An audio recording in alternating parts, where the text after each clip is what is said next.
Bonjour. Alors, comme promis, nous allons nous occuper aujourd'hui de la continuation de la suite de notre construction des accords.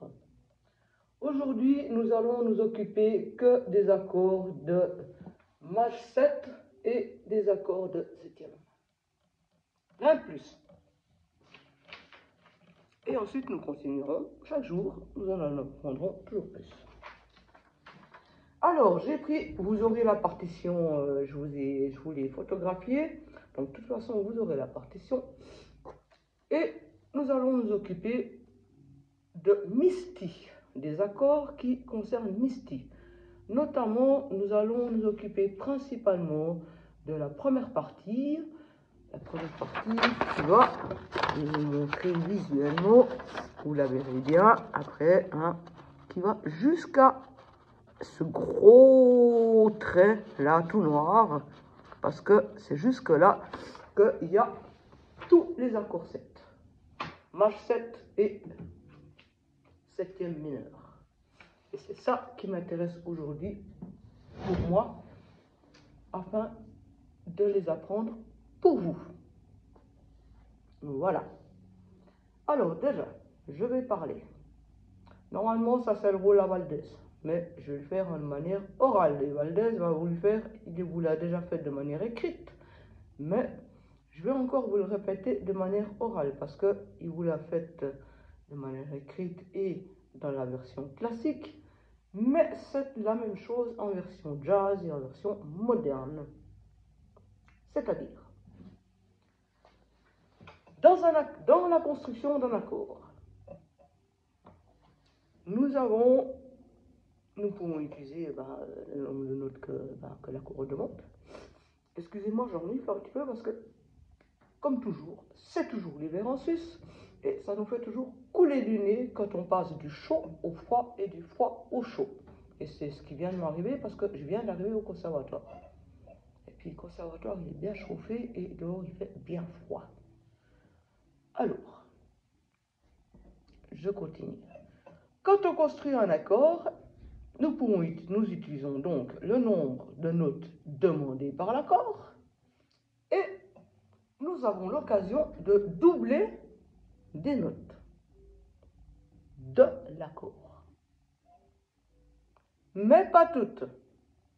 Notamment, une des notes très faciles à doubler, et ça c'est toujours mon rhume, et qui est c'est que de l'eau, hein, si jamais c'est pas de la merde qui sort de mon lit, hein, c'est que de l'eau.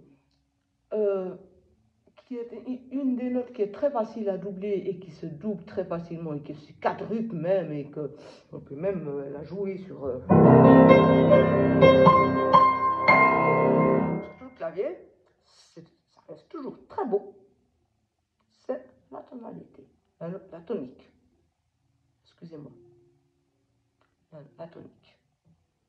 La tonique, vous pouvez toujours la doubler. En toute situation. Autant sur la main gauche quand vous construisez votre accord que sur votre main droite. Voire même les deux.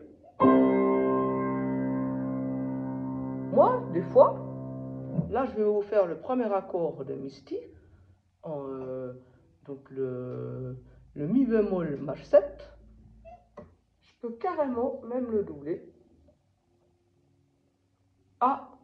avec les deux mains.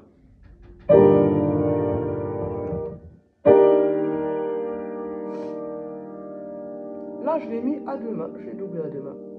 Alors, c'est une fausse doublure doublée parce qu'en fait, vu qu'il y a un maj, c'est un faux double octave. Ça ne fait qu'un seul octave. Celui-là. Par contre, le 7 est doublé, tout est doublé. Hein. Donc c'est un peu moche quand même de tout doubler. Mais si par exemple je fais que l'accord de mi bémol, je prends l'octave en dessous, et puis que je décide sans la tierce, j'enlève la tierce parce que je mets qu'une seule tierce parce que doubler la tierce ça fait quand même un peu beaucoup. et puis que je décide de doubler tout le reste sur les deux mains, vous entendez? C'est beau.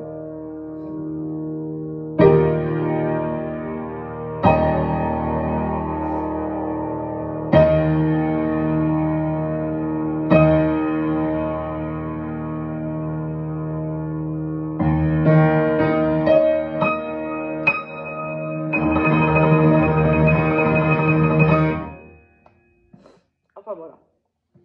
Ce que je veux vous dire surtout, c'est que vous pouvez toujours doubler la tonique. Dans toute situation, si vous faites ça, c'est forcément beau. Ensuite, la deuxième note qui peut être très facilement doublée, c'est la quinte.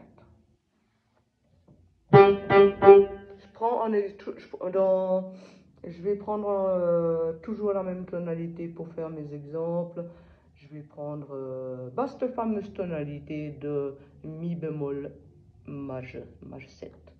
On va directement s'habituer avec le premier accord de Misty.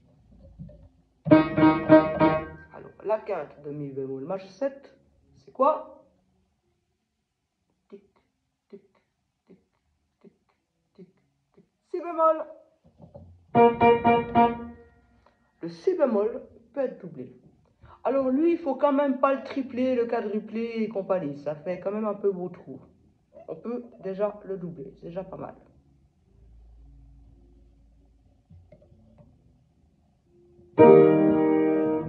Je vais enlever, je vais mettre qu'une tierce. Maintenant, je vais rajouter sa septième.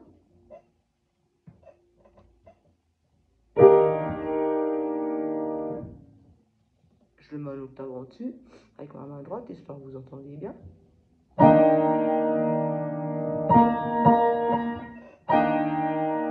Vous entendez? C'est quand même joli. On peut facilement doubler la quinte. Ça aussi. Si vous faites ça, vous avez très peu de risques de vous planter. Alors, la tonique, si vous doublez, triplez, quadruplez la tonique, c'est toujours très stable. Je reprends avec mon mi bémol. Si vous doublez la quinte, c'est stable, mais un tout petit peu moins. Alors, je ne dis pas que c'est pas stable, hein, un tout petit peu moins. Maintenant, vous pouvez, alors maintenant je vais partir dans l'autre sens, à ne surtout jamais doubler la sensible. La sensible, c'est le septième degré. Alors, nous allons simplement faire la gamme de mi bémol.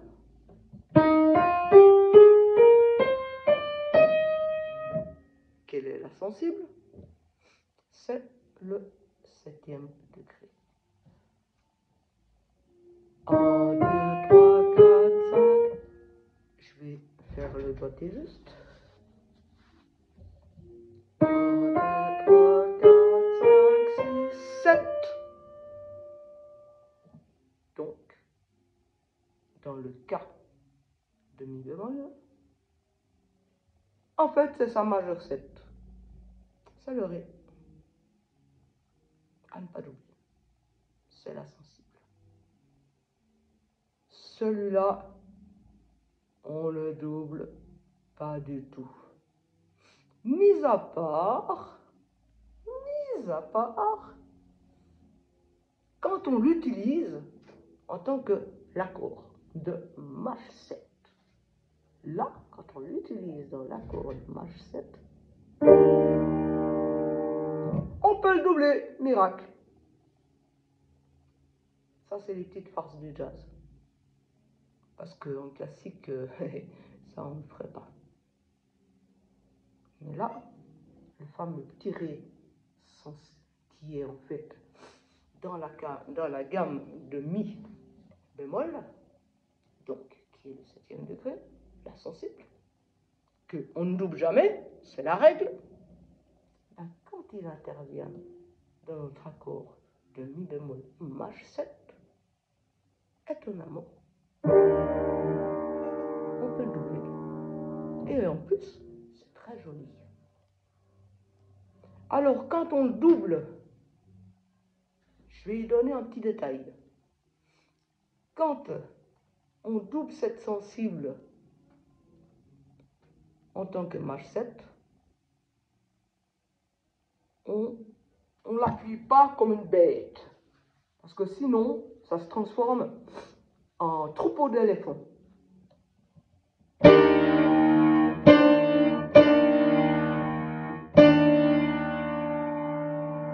moche. Ça doit être aérien.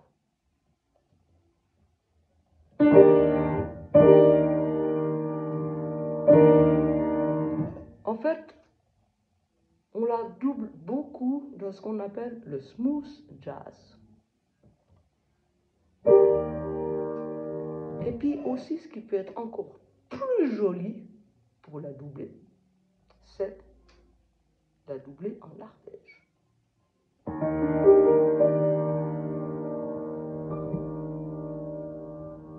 Là, j'ai carrément triplé même. Et ça reste joli. Pourquoi? Parce que je l'ai fait en arpège. Je ne l'ai pas transformé en troupeau d'éléphants. Et je l'ai gardé léger. Smooth jazz. Ça, vous pouvez le doubler. Mais seulement dans le cadre de la construction d'un accord. Quand il est demandé. Donc, quand il est demandé sous cette forme. Que vous connaissez. Parce que depuis le temps que je vous les écris. Hein, E maj 7. Ah non, mais quand... Ah ouais, mais j'oublie. Oh, excusez-moi les chouchous.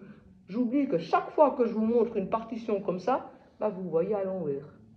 Alors, ben, écoutez, ben, vous regarderez simplement le premier accord qui est E, B, maj 7. Ben, quand c'est écrit E, B, maj 7, ou A, B, maj 7, ou C, maj 7, enfin, peu importe, maj 7, eh ben, quand vous entendez maj 7, c'est léger. Maj 7 est égal léger. Maj 7 est égal papillon. Maj 7 est égal un petit ange qui passe dans le ciel. Maj 7 est égal le plus beau baiser que vous recevriez sur vos lèvres, comme vous rêveriez de l'avoir. Le plus tendre et le plus doux.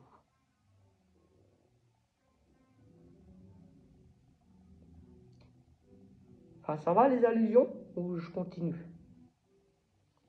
Voilà. Alors, ensuite, j'ai dit que... Alors, on peut doubler celui-là comme ça.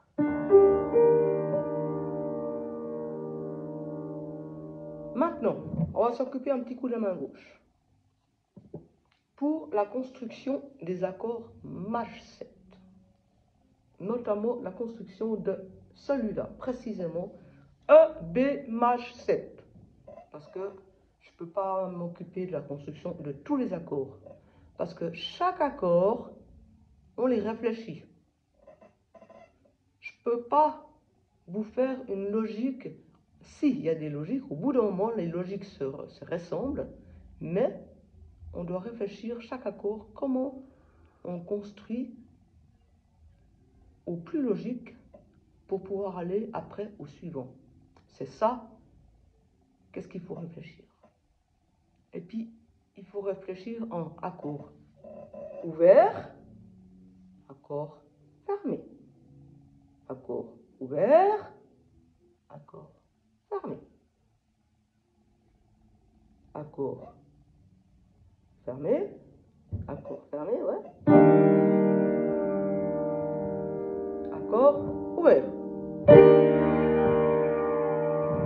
fermé. C'est toujours la même, hein. C'est E, B, maj 7.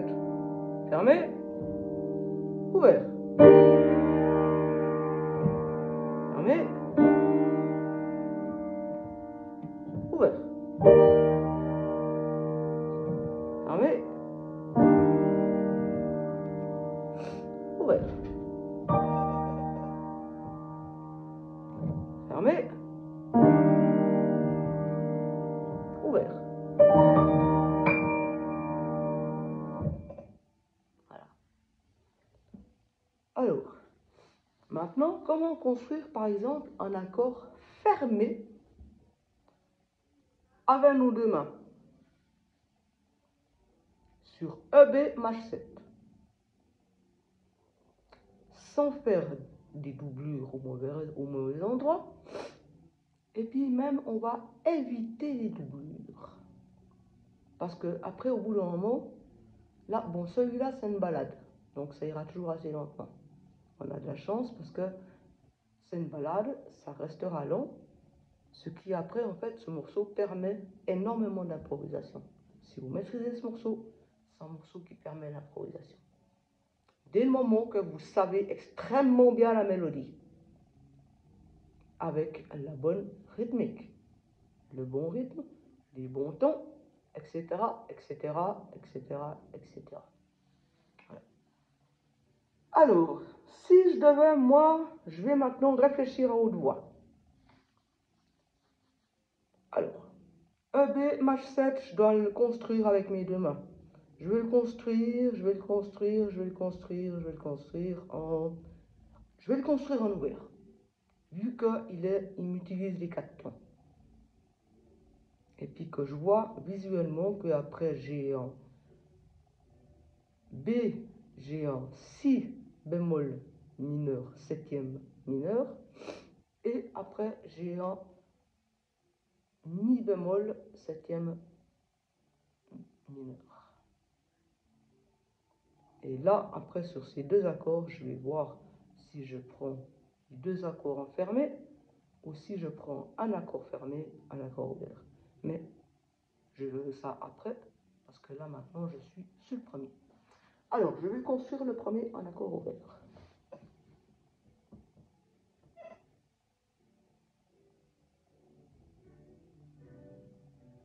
Je réfléchis. Quand je dis rien comme ça, c'est parce que je réfléchis. Et oui, je suis comme vous, je tâte pour réfléchir. Alors, pour réfléchir, je vais me référer à la mélodie. La mélodie, elle fait comme ça.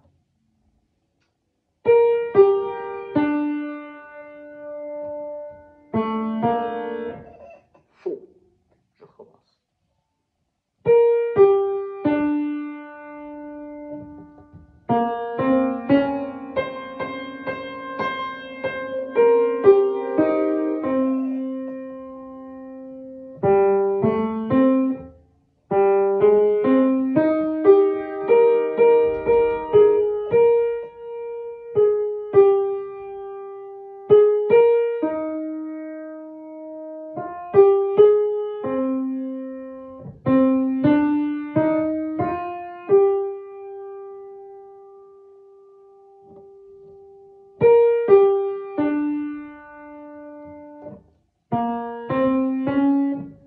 Alors, pour mon EB Mach 7, ce qui m'intéresse, le bout de mélodie, là je vous ai fait le tour, hein, jusqu'au fameux gros trait, jusqu'à la fameuse da coda. Les deux gros traits avec le point est un da coda. Où il y a encore d'autres noms, dont Valdés va vous sortir tous les noms, ainsi que la racine des noms en latin et compagnie, et leurs origines. Chose que moi, j'en suis incapable. La seule chose que je peux vous dire, c'est que quand il y a ce signe, on recommence. Depuis le début du premier Dakoda. Et après, quand on a fini, et puis qu'on voit de nouveau le numéro 1, ben, au lieu d'aller au numéro 1, on va au numéro 2 et on continue jusqu'à la fin. Puis après, comme on voit deux points, deux traits, on recommence depuis le début et on va jusqu'à la fin. Voilà. Alors, le bout de mélodie pour le EB Mach 7 qui m'intéresse, c'est seulement ça. 3, 1, 2, 3.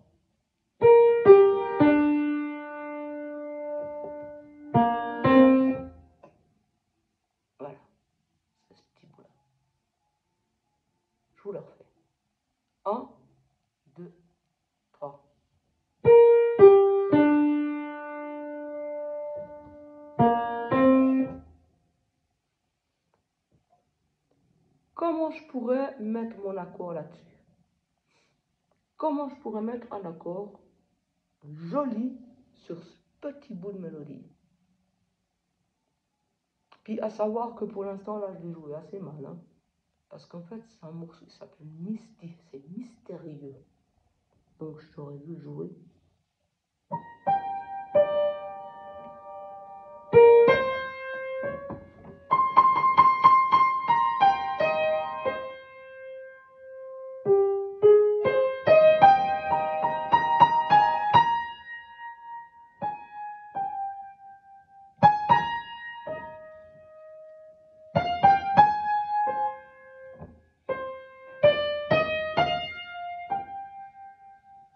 Hein, avec un petit côté mystérieux. Ça s'appelle l'interprétation. Puis avant, ça s'appelait du déchiffrage, simplement. C'était du mécanique. Comment rendre tout ça mystérieux avec mon accord? Ben justement, je vais utiliser ma fameuse septième sensible, et je vais le mettre en arpège sur 4 temps.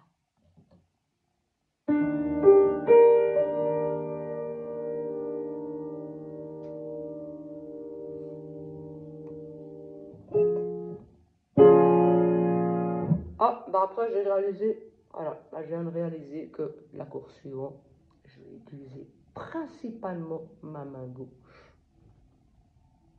Afin de quoi? Afin de libérer ma main droite, parce que ma main droite, après, dans ma visée finale, ma main droite sera très utile pour ma mélodie, ainsi que mes impros.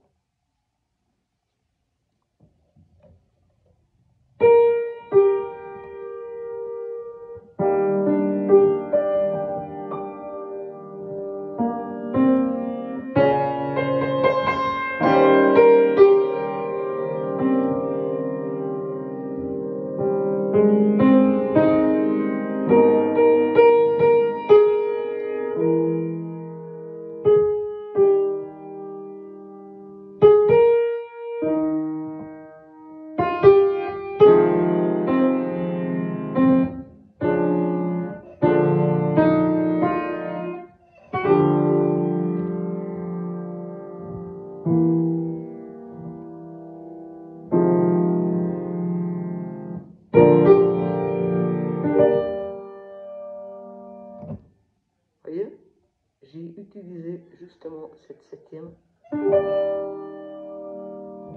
avec cette septième sensible que, en classique, dans les cantiques, dans la louange, vous ne faites jamais. Parce que ça ne se fait pas, ça sera moche. Par contre, si vous faites du funk, du gospel, du jazz, de la bossa nova, du blues, non pas du blues parce que vous n'avez pas de majeur 7, vous avez des septièmes mineurs dans le blues. Mais si vous faites du blues, si vous faites du jazz, eh ben vous pouvez l'utiliser.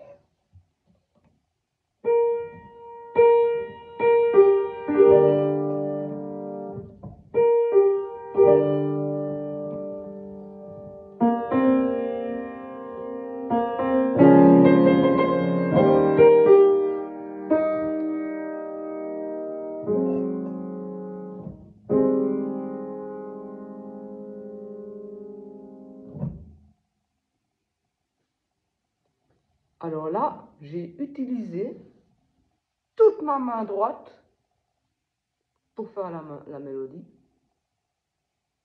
Et j'ai utilisé toute ma main gauche pour faire les accords.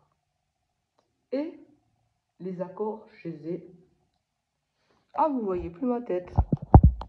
Bon, surtout, ce qui est important, c'est que vous m'écoutiez. Et j'ai utilisé toute ma main gauche pour créer les accords.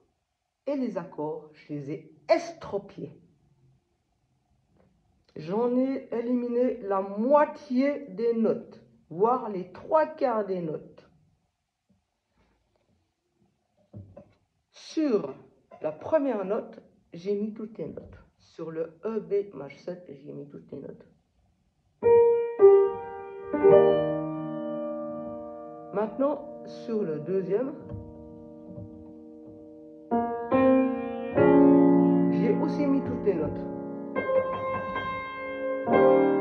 Sur le si bémol septième mineur, aussi toutes mes notes. Maintenant, sur le la bémol maj 7, alors là, je l'estropie complètement avec ma main gauche. Parce qu'en fait, j'utilise ma main droite pour faire la mélodie. J'utilise que 2 doigts. C'est ma manière. Après, chacun fait à sa méthode. Hein? Et puis, vous pouvez faire beaucoup mieux que moi. J'utilise que 2 doigts pour faire en fait sol et le la bémol. Après, j'ai le silence du premier bout du triolet. Donc, je retire mes 2 doigts de mon accord, bien qu'en fait il continue, hein, l'accord.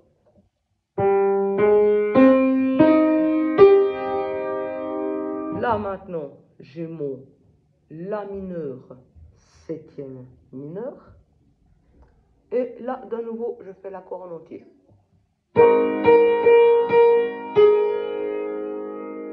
Et là, je fais l'accord de Ré mineur septième mineur en entier. Et j'utilise le troisième renversement.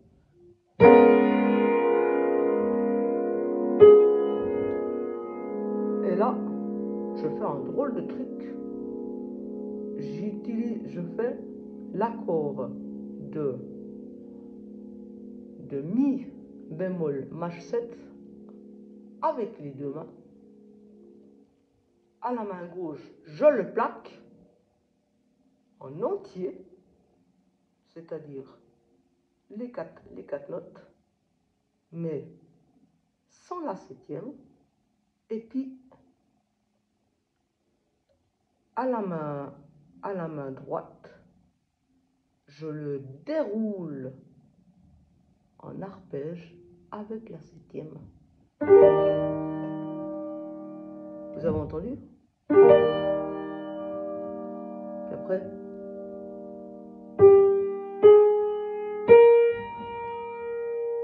et le do mineur, septième mineur, je le fais en entier avec que ma main gauche, sans renversement, sans me compliquer la tête.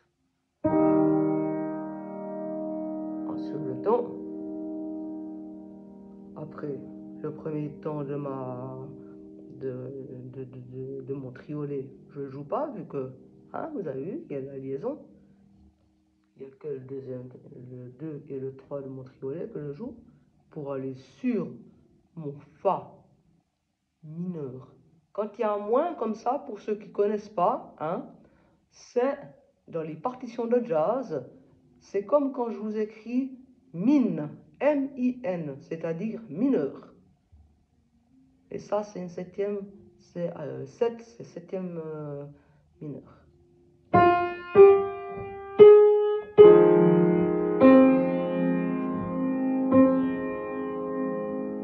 Et puis le si bémol aussi, je ne me creuse pas la tête, je le fais en entier. Là non plus. Enfin, quoique là, je peux me creuser un petit peu la tête. Là, je le fais où je descends à l'octave, je mets la tonique sur mon 5 de ma main gauche, la septième sur mon 1 de ma main gauche, la tierce sur mon 1 de ma main droite,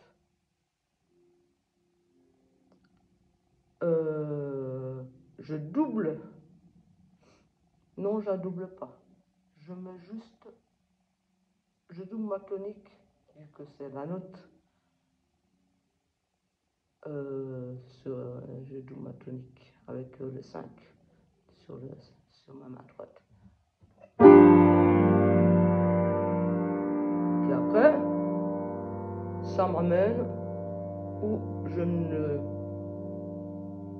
bouge en fait juste ma main gauche où je fais Do, Sol, et ma main droite, je fais Do, non, faux, je fais Si bémol, Mi, Sol,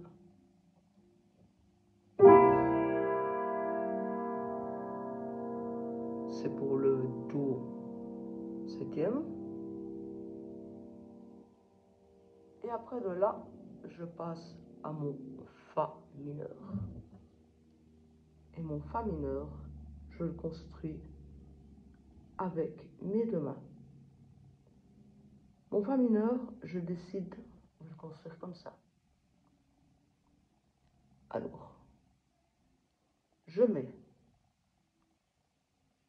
à la base, je mets le Do à la main gauche avec le 5. Ensuite, avec mon deuxième doigt de la main gauche, je mets le Fa. Premier doigt, je mets le La bémol. Premier doigt de la main droite, je mets le Do. Donc, j'ai doublé quoi? Tic, tic, tic, tic. La quinte. Chose qu'on est autorisé à faire en jazz et en classique. J'ai doublé sa quinte.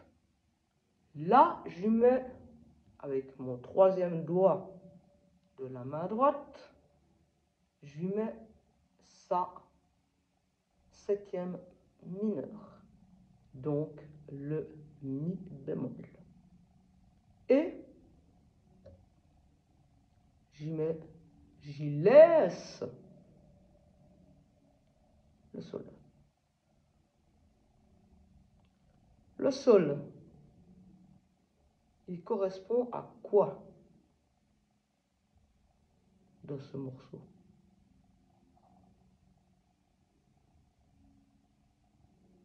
Ben, il correspond soit à sa neuvième, soit à la 2.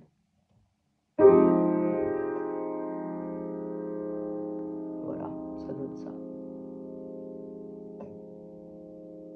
Et après, eh ben, le dernier temps, parce que c'est le dernier temps, on recommence joyeusement avec notre Si bémol. Et là, moi ce que je fais, c'est qu'en fait, je double. C'est pas très joli. Enfin, non. Est-ce que je le fais? Je vais le faire juste pour écouter.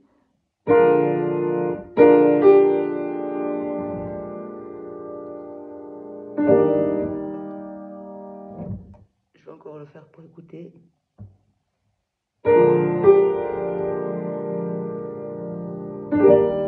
C'est pas beau. Alors je vais pas le doubler. En gros, eh ben, ça recommence. Voilà.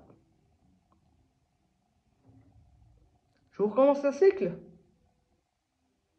Je vous recommence le cycle. Alors, on recommence. Mais on recommence depuis justement le début de la mélodie. Puis on voit que ces deux notes sont basées sur un Si bémol septième mineur. Donc on va mettre cet accord. 3, pas 3, 4. 1, 2, 3. Raté. 1, 2, 3.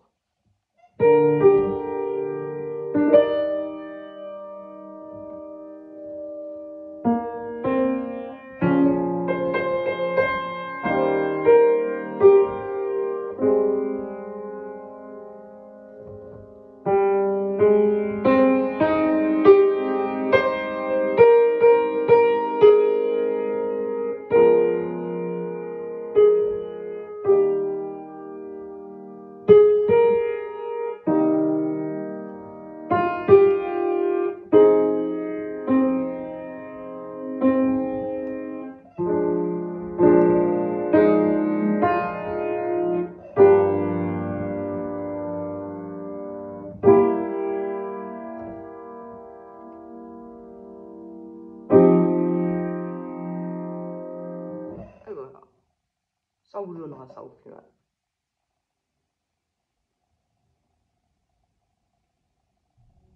Puis au début, exercez-vous, pas comme je viens de faire la version finale, parce que ça c'est le final. Au début, vous exercez que juste à planter les accords, à les reconnaître.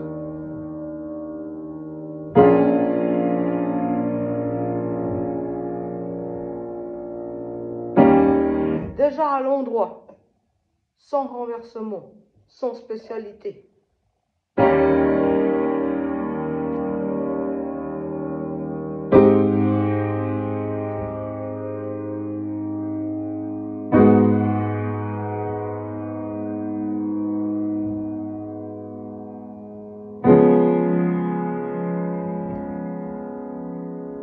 Puis, pour vous entraîner, ben, vous faites chaque fois la tonique, vous la faites avec la main gauche.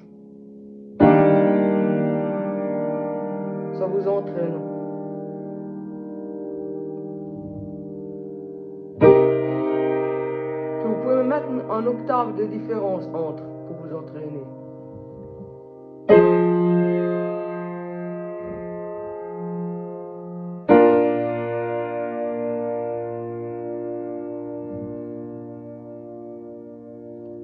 Hop, c'est là.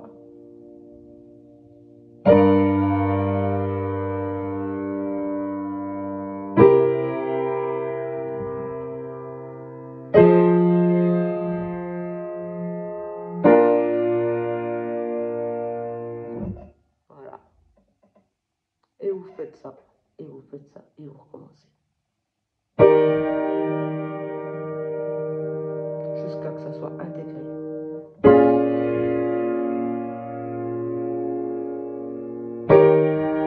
Pas plus vite que ça, les amis, au début.